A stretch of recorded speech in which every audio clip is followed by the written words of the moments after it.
You command the most powerful army on the planet. You've crushed kingdoms, crossed deserts, and swallowed entire civilizations whole.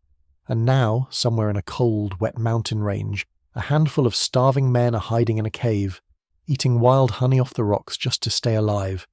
Your scouts bring you the report. You read it. You laugh. You call them 30 wild donkeys. That laugh. It will cost you everything. In the year 722 AD, the Umayyad Caliphate was not just winning, it was dominating. This wasn't a slow, grinding conquest. This was a tidal wave. 11 years earlier, in 711, Islamic forces crossed the Strait of Gibraltar and swept through the Iberian Peninsula so fast that entire kingdoms didn't just fall, they evaporated. At the Battle of Guadalete, one single afternoon of fighting destroyed the entire ruling class of Visigothic Spain. The king disappeared. His generals died in the mud. Cities like Toledo, Seville, and Córdoba didn't even need to be besieged. Their gates just opened. The locals were tired, overtaxed, and exhausted by decades of corrupt Visigothic rule. For many of them, the new arrivals didn't look like conquerors. They looked like relief. The Umayyad advance pushed north like a wildfire racing across dry grass. By the time they reached the green, rain-soaked peaks of the northern coast, their commanders were no longer thinking about war. They were thinking about logistics, about taxes, about the next conquest, France. The north? A few wet rocks and scattered villages. Why bother? This arrogance is where empires go to die. Now, to understand how this blunder was born, you have to understand why Spain fell apart in the first place. Because here's the truth that most history books soften. The Visigothic kingdom didn't get conquered. It committed suicide. By 710, the kingdom was rotting from the inside. There was no hereditary succession to the throne. Every time a king died, the nobles turned on each other in violent power struggles. It was a system built for chaos, and chaos finally produced a king nobody wanted. A man named Roderick, a usurper who had seized the throne by force, blinded his rivals, and made enemies of half the country. And one of those enemies would become history's most dangerous traitor. His name was Count Julian. He governed Ceuta, the fortress city on the northern tip of Africa, directly across the strait from Europe. His job was simple, keep the door locked, but King Roderick violated his daughter while she was at court, and Julian decided that if the kingdom had to burn for Roderick to fall, so be it. He didn't declare war. He quietly sailed across the strait and made a deal with the rising Muslim commander, Tariq ibn Ziyad. The offer was simple. I'll give you the ships. I'll guide you across. You take care of Roderick. The man paid to guard the gate handed over the keys. In the spring of 711, Tariq crossed with 7,000 men. Roderick marched south to crush what he assumed was a minor raiding party. He brought 30,000 soldiers. On paper, it should have been no contest. But when the battle began, the wings of Roderick's army, commanded by the very nobles he had betrayed, simply stopped fighting. Some turned their weapons on their own king. Others just stood there and watched him die. They thought the Muslim forces were hired mercenaries who would collect their payment and leave once Roderick was dead. They were catastrophically wrong. Roderick's body was never found, only his white horse and his golden boots sinking into the mud of the riverbank. With the king dead and the army shattered, the Visigothic state collapsed instantly. There was no backup plan, no heir, no emergency council. The mercenaries looked around, saw a door wide open, and walked through it. Within 2 years, a kingdom that had stood for 300 years was gone. Into this wreckage walked Pelayo. He was a nobleman, a member of the royal guard, possibly a relative of the dead king. He watched the betrayal at Guadalete. He saw his world incinerate in a single afternoon, and he refused to kneel. He retreated north, not in defeat, but in calculation. By 718, the new Umayyad masters of Spain had captured him. They brought him to Córdoba, the glittering new capital, and kept him as a controlled hostage. Their strategy was not cruelty, it was domestication. Smile, cooperate, accept the new reality. Half the surviving Visigothic nobility had already taken that deal. Why wouldn't he? Because something happened that snapped the last thread of his restraint. The Umayyad governor of the northern province, a clever politician named Munuza, wanted to marry Pelayo's sister. Not out of love, out of strategy. Marry into the old royal bloodline, and suddenly your occupation has legitimacy. Suddenly the people's last symbol of the old world is working for you. When word reached Cordoba, Pelayo didn't negotiate. He escaped.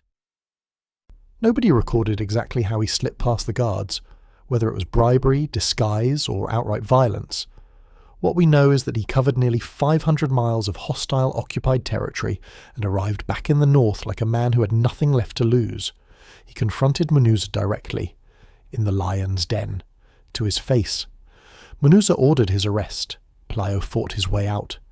There's a famous account of him swimming the churning Nalona River with arrows cutting the water around him, clinging to his horse, dragging himself onto the opposite bank and disappearing into the fog of the mountains. He wasn't running from something anymore.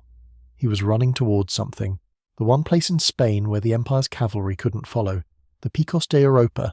These are not gentle mountains. They are walls, jagged limestone teeth jutting straight up from the coastline, constantly drenched in Atlantic mist, cut through with deep gorges and narrow passes that swallow armies whole. The local people moved through them like ghosts. An invading force moved through them like a nightmare. Pelayo knew this terrain the way you know the layout of your own house in the dark. As he moved through villages and valleys, something unexpected happened. People followed him. Visigothic veterans who had lost their lands, farmers crushed under new taxes, young men who had grown up in the shadow of occupation, never knowing a world that wasn't someone else's. They didn't follow him because he promised them victory. They followed him because he was the first person in years who wasn't afraid. In a field at the foot of the peaks, they held a council. No cathedral, no gold crown, no bishop to bless the moment. Just survivors, standing in the mud choosing a leader. They named Pelayo Princeps, Prince of the Asturians.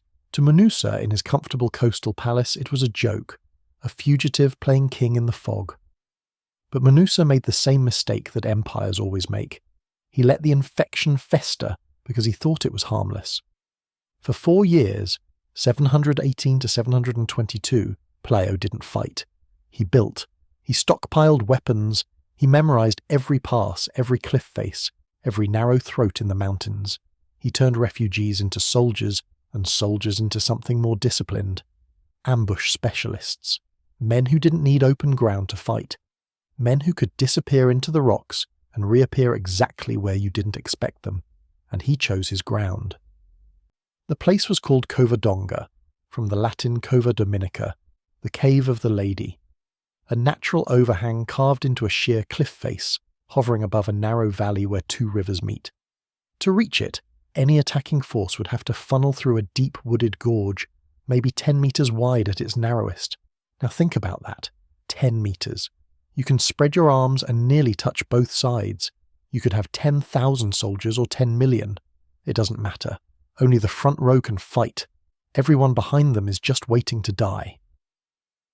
The Umayyad numerical advantage wasn't just neutralized at Covadonga. It became a liability. A massive army in a bottleneck is not a force. It's a traffic jam. Pelayo was not hiding in that cave. He was baiting. In the spring of 722, the Umayyad general Alcama marched his force into the mountains.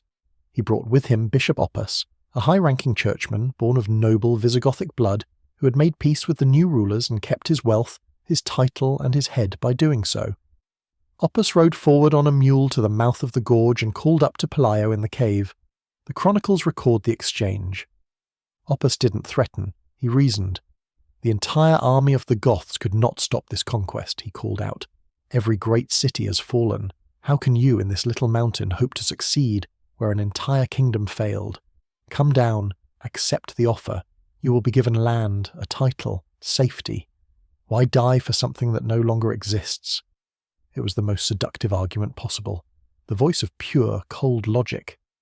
And standing at the mouth of the cave, looking down at a bishop who had traded his dignity for comfort, Pelayo gave his answer. Have you not read in the scriptures that the church of the Lord is like a mustard seed, the smallest of all, but it grows to be greater than any other? I will not submit to their authority. From this little mountain, the salvation of Spain will arise. Oppas rode back to Alcama. He will not surrender. Alcama looked up at the cave, at the ragged collection of men visible at its mouth, and raised his hand. The drum started. He ordered the archers forward. What happened next was physics masquerading as a miracle. The cave of Covadonga is not a deep tunnel. It is a shallow overhang, a stone ceiling that curves back over the entrance like a natural shield. To fire up into it from the valley floor, you have to angle your bow nearly vertical. And when you fire a high-velocity arrow at a steep angle into a hard stone ceiling, it doesn't stick. It ricochets. The entire first volley came raining back down on the Umayyad front line. Men were struck by their own arrows. Panic rippled through the vanguard. Officers screamed for order. Shields came up. Eyes went wide. And in that moment of confusion, Pelayo gave the signal. From the cave mouth, from the surrounding trees, from the ridges above, the wild donkeys charged. But those 300 men from the cave were just the bait. The real weapon was the mountain itself. Hidden in the mist along the ridgelines, Pelayo's villagers and farmers had spent days loosening massive boulders and stacking timber. The moment the chaos erupted below, they pushed. Tons of rock and tree trunks came crashing down into that narrow gorge. Picture it. 10,000 soldiers packed shoulder to shoulder, nowhere to go, the rearguard still pushing forward because they couldn't see what was happening at the front, while the front was trying to push back through them to survive. Men were crushed by their own horses. Formation collapsed into panic. The famed discipline of the Caliphate's finest dissolved in seconds. Al-Qama himself fought to the last. He tried to rally his men, tried to create space for a counterattack. He was cut down in the chaos. When word of his death passed through the gorge, the general is fallen. Whatever remained of the army's will to fight simply ceased to exist. They dropped their shields and ran. Running turned out to be just as deadly. The survivors fled east, trying to reach the flatter ground of the Labana Valley. They were leaderless, terrified, and completely lost in a landscape that had never been theirs. The passes were slick with rain. The limestone slopes were unstable. Thousands of panicked men and horses pounding on loose mountain ground is not a sound that ends quietly. At a place called Cosculuela, the mountain gave way. The chronicles describe the side of a slope simply shearing off, a landslide so total that it swallowed the retreating column whole. The river below was dammed for days by debris and bodies. The exact numbers are impossible to verify. Medieval writers always exaggerate. But the strategic reality is undeniable. The entire expeditionary force of General Al-Qama vanished. No survivors came limping back to Cordoba. No messengers returned.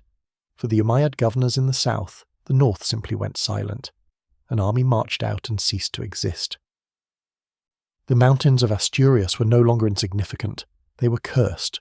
The Umayyad military did the math, pragmatic as always, and made a decision that would rewrite history. Never again. Back in the mountains, Pelayo moved quickly. Munuza, the governor who had tried to claim his sister and legitimize the occupation through his bloodline, read the silence from the north and understood what it meant. He gathered his treasury and his personal guard and fled south. Pelayo anticipated it.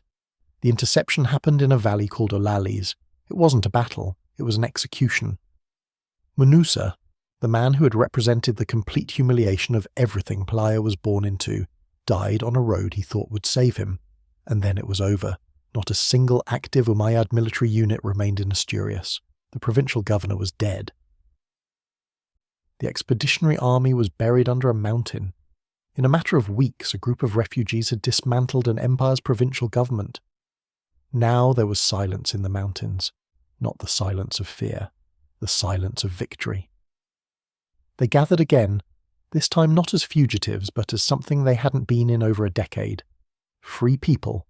There was no cathedral, no velvet ceremony, no pope with holy oil. The warriors did what their Germanic ancestors had done for centuries. They took their leader and raised him on a shield, lifting him above their heads, shouting his name to the mountains. Pelayo, once a hostage in a gilded cage in Cordoba, became the first independent Christian king of the Iberian Peninsula since the collapse of 711. The kingdom of Asturias was born, a speck on the map. A handful of valleys and an enormous quantity of rocks, but it was free. The Umayyad Caliphate looked north one more time, categorized Asturias as Dar al-Harb, the house of war, a hostile region not worth the blood required to take it, and turned its attention to France. 10 years later, that decision would cost them the Battle of Tours as well. Pelayo ruled for 15 more years and died in his bed in 737, a remarkable achievement for a man in his profession. But his real legacy wasn't the crown, it was the chain he put in motion. His successors did something brilliant and brutal. They didn't try to hold the land south of the mountains, they emptied it. They launched raids, evacuated Christian populations northward, burned crops, and created a dead zone, the desert of the Duero, a vast strip of depopulated wasteland between Asturias and the Caliphate. Any southern army trying to march north would starve before it reached the peaks. Behind that buffer, a nation quietly took shape. It built churches that looked like fortresses. It wrote laws. It became a refuge for Visigothic survivors, for Christians fleeing second-class status in the south, for anyone who still remembered what Spain was before the knife fell, and slowly, over the centuries, that kingdom stopped hiding and started pushing. Asturias became Leon. Leon became Castile. Castile joined Aragon, and in 1492, 770 years after Pelayo stood at the mouth of that cave, the Catholic monarchs Ferdinand and Isabella completed the Reconquista by conquering Granada, the last Islamic stronghold in Spain. They didn't see it as a new victory, they saw it as the finish line of a race Pelayo had started. And that same year, Isabella financed a Genoese sailor named Christopher Columbus. The entire chain of events of the Americas, the languages spoken there, the religions practiced there, the cultures that emerged there, traces back through 7 centuries to a rainy afternoon in the mountains of Asturias, when a handful of men in a cave refused to come down. Today, if you travel to the Picos de Europa, you can still visit the cave. The waterfall still crashes into the pool below. The limestone walls still hold the cold, damp air, and carved into the rock is a simple inscription on the tomb of the man who started it all. Here lies King Pelayo. It was he who, in this marvellous place, began a new reign that arose from the ashes, a humble grave for a man who saved a civilization. History is not always made by the largest armies or the richest kingdoms. Sometimes it's made by the people with the least, backed into a corner, looking at impossible odds, choosing to say no. The mustard seed in the cave, the wild donkeys who kicked back. The story of Covadonga doesn't just belong to Spain. It belongs to every person who has ever stood at the edge of something that felt like the end and decided it wasn't.